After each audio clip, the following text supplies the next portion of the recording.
Hi everyone and welcome to Exploring the Build. If you just found this place, then welcome. And if you're returning, I am glad to have you back. I'm Alex and this is my channel where we explore and theory craft different character builds for Dungeons & Dragons. Today we are doing one of our quick builds where we'll be exploring a briefly summarized character build for Dungeons & Dragons. As always with our quick builds, if there's ever a build you'd like to see me explore in the future, be sure to let me know in the comments below. The concept for our build today comes from Ardet7383, who wanted to see a Wolf Totem Barbarian support build, utilizing at least 3 levels in Barbarian to become a Totem Barbarian, grab Wolf Totem, and use their main Rage feature as a support feature. Their main idea was to combine Artillerist Artificer with their support cannon with the Wolf Totem Barbarian's Rage feature to create a tanky support character in sort of a shaman theme or flavor. This way they can both buff their allies while debuffing their enemies. So first off, 2 things to say about this build. Number 1, we are extremely similar to last week's video. If you didn't see that, it was our Wrecking Ball, which combined Battle Rager Barbarian with, again, Artillerist Artificer. If you did see it, you'll know that there was more than one path to that build, but the path that did take Barbarian plus Artificer is going to be pretty much the same level breakdown as this build. And ideally, we're going to be coming at this from a completely unique perspective, hence why I wanted to dedicate its own video to this build. Honestly, I do like being a little cheeky and putting similar builds next to each other so that they can bounce off and feed off of one another in terms of inspiration and also showing off how similar level breakdowns can lead to different builds. But in all honesty, I think it speaks to D&D's character creation, why we're able to get characters that have such similar level breakdowns and end up with radically different builds. That also leads me to point 2. We're not just talking about D&D's character creation as a whole, we're specifically talking about 2024 character creation. Yes, I want to use 2024 character creation here. I am kind of breaking my own rule. Back before the release of the 2024 rules, I put out a video saying that any requests that came in prior to the release of the 2024 rules, I would go back to and ask whether or not the requester wanted them in 2014 rules or 2024 rules. If I didn't hear back, and in this case I didn't, I was going to default to 2014 rules since that's when the request was made. For this video though, I'm breaking that rule ever so slightly because I really want to use 2024 rules. I think there are some pretty cool and fun things we can do with 2024 rules that we wouldn't be able to in 2014. If you aren't happy with that, I will put a 2014 conversion in at the end of the video, talking about the things that we can still do with those rules, and of course what we would miss out on. But for the purposes of this video as presented, 2024 is going to be the way to go. With all that said, let's jump into the build. Starting in character creation with our origin, for our species, we are going to be a Dragonborn. You can pick any type of Dragonborn that you would like. I personally, for the sake of this build, would prefer something like a red or gold Dragonborn in order to get a fire breath weapon. For our background, we're going to want to pick something similar to Guide from the 2024 Player's Handbook. If you have to pick it because you're choosing from that book, then that would be the one that we want to go with. However, we do want different ability scores rather than the ones that Guide presents us. So I will actually recommend going back to a previous book and picking up one of those backgrounds and then assigning the ability scores that we want, as well as grabbing the origin feat we would like. The reason for this is because we want Magic Initiate, and specifically Magic Initiate Druid. We want to have that shaman-esque flavor right off the bat at level 1. For our ability scores though, we want to be able to increase our strength by +2 and our constitution by +1. This will leave us with the following array of ability scores. We want 17 strength, putting 9 points into it, as well as our +2. We want 14 dexterity, putting 7 points directly into that.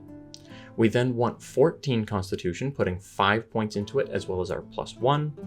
And then we want 13 intelligence for multi-classing purposes, putting just 5 points into it. We're then left with 1 point remaining, which we will put into either wisdom or charisma. Choice is up to you.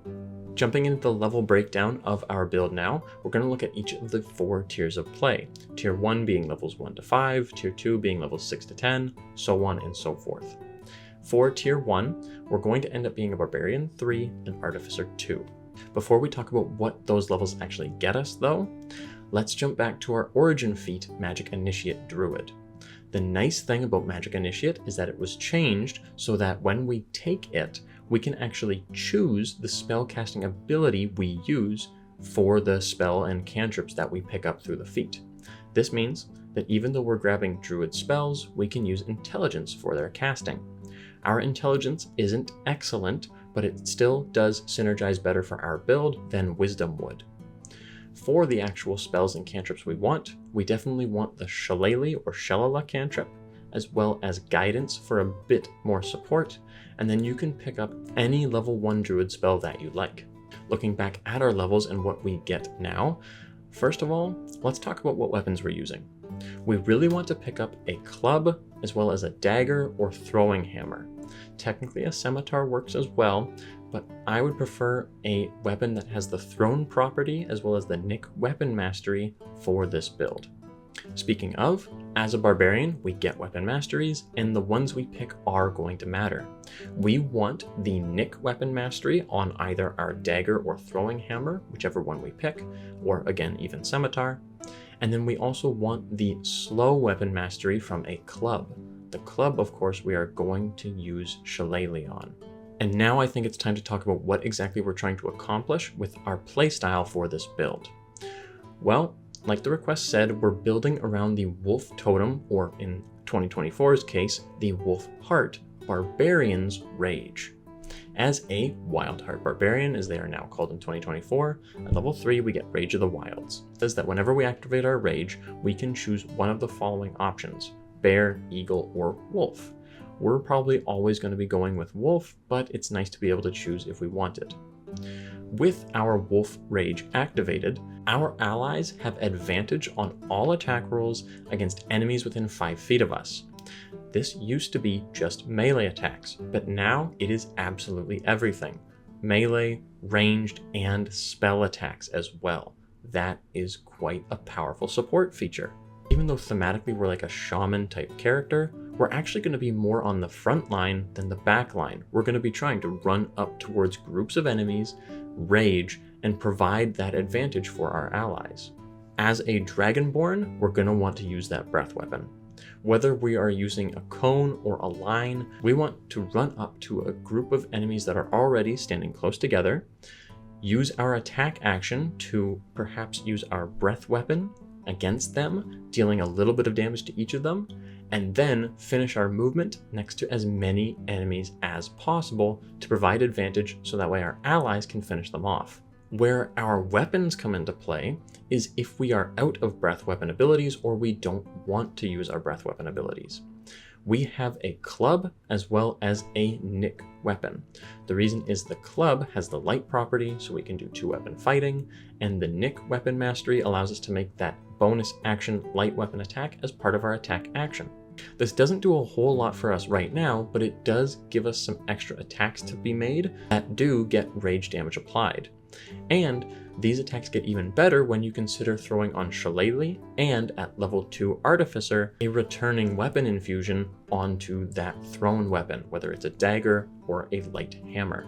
Be able to deal some solid damage while also having the versatility of a little bit of range thanks to throwing our dagger and getting it to return automatically to our hand.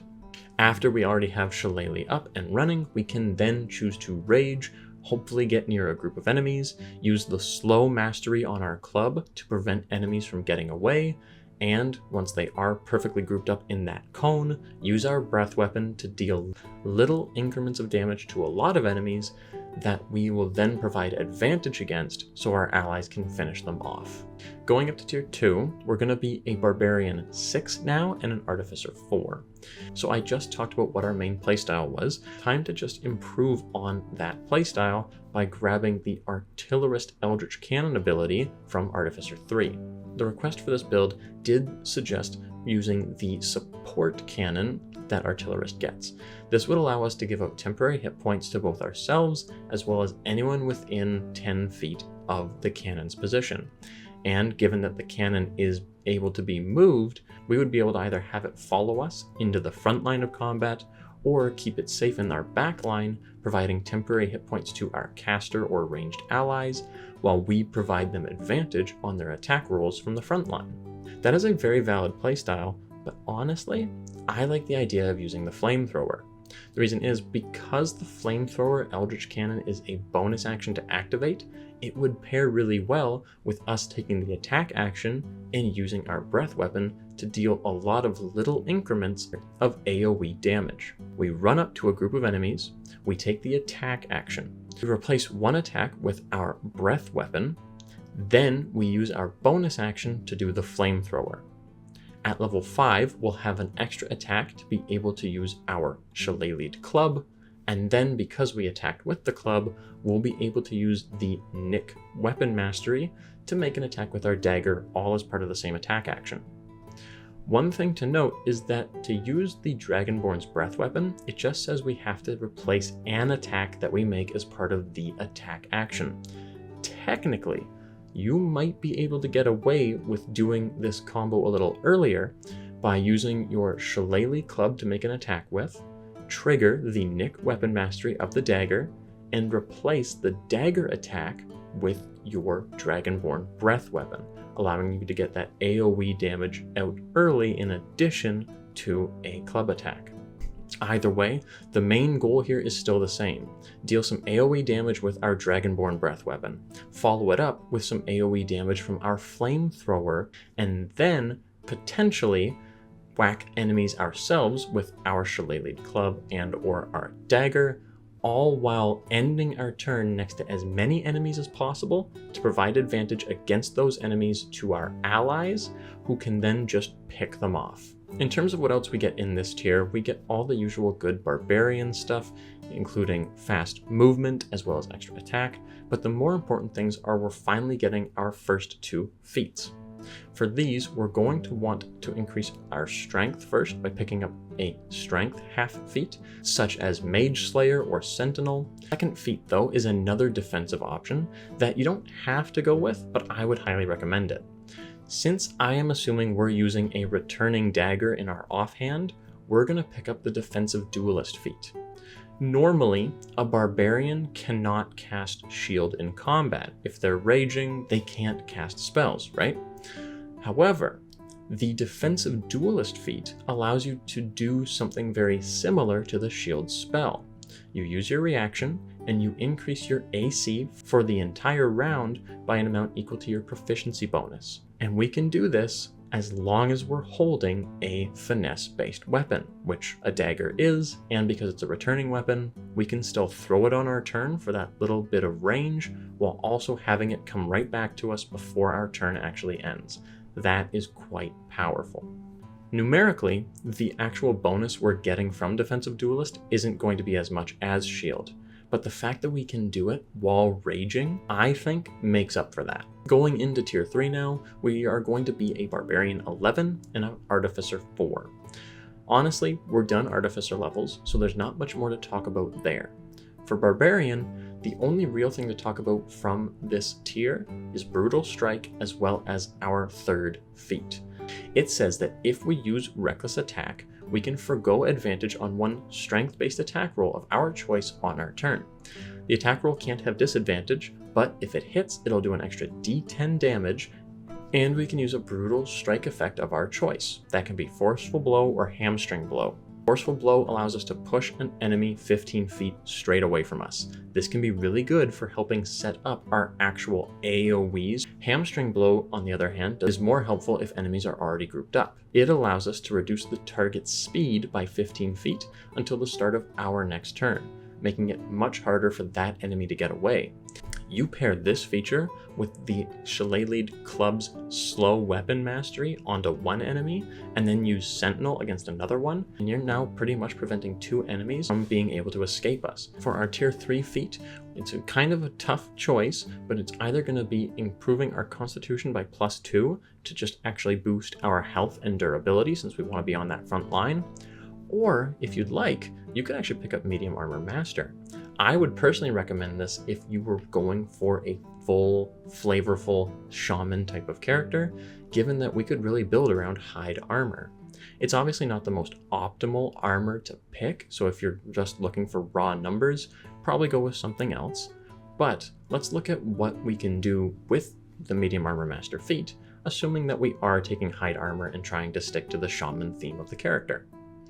First of all, our dex is already at 15. Medium Armor Master will allow us to round it off to 16, giving us a +3 dexterity modifier. The feat also says that we can now add a maximum of 3 to our armor class while wearing medium armor.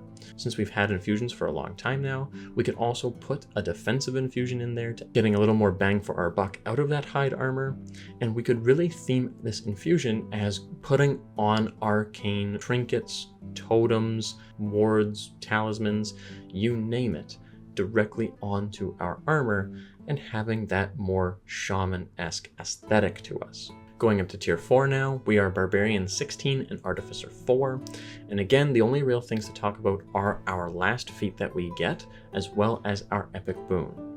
For our actual final feat before we pick up the epic boon, here we are just increasing our constitution by +2 to get us more health and more durability.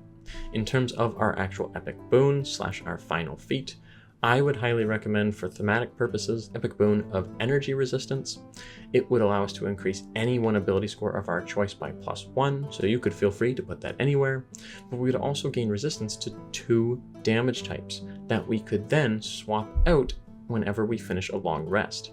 This can be nice given that as a Dragonborn, we already have resistance to 1 damage type passively based on our draconic lineage. The other good epic boon option would be Boon of Recovery, which just gives us a lot of extra durability through its Last Stand feature, as well as its Recover Vitality feature. Other than that, that's the build. Overall, we are a really wacky build. Honestly, I don't know if this feels like a shaman to you, but to me, it feels just crazy enough to probably be a shaman-esque character with the right reflavoring of abilities. At the very least, we have an extremely unique playstyle.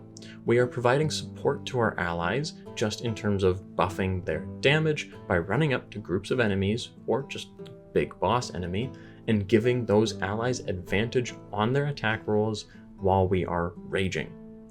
On top of that, we can use our Draconic Breath weapon whenever we take the attack action and just replace one of our attacks with it. We eventually can also still make some attacks, getting in both a Shillelagh club attack as well as a Nick dagger attack. And we have our bonus action open to then follow all that up with our flamethrower. The only real thing to worry about is a resistance to fire damage. Given that we as a Dragonborn probably picked fire damage, they don't have to, but our flamethrower is kind of stuck dealing fire damage. Besides that, we do have the out of combat utility of Guidance as a nice support cantrip, as well as the Artificer spell list, and honestly, we can use our spell slots for anything we want since we aren't really using them in combat whatsoever. Now, like I promised, what would a 2014 conversion of this character look like? Well, if you still wanted everything as presented, we can get pretty close. We can get that AoE damage from using the Dragonborn lineage from Fizzbands. What has changed are the weapon mastery abilities, so we would no longer get slow with our club. We probably wouldn't end up using Shillelagh on it anyways, given that we wouldn't have picked up the origin feat to do so, so we probably just straight up wouldn't be dual wielding. And the last big change is that the Wolf Totem rage, as opposed to the Wolf Heart rage, is, like I said, melee only.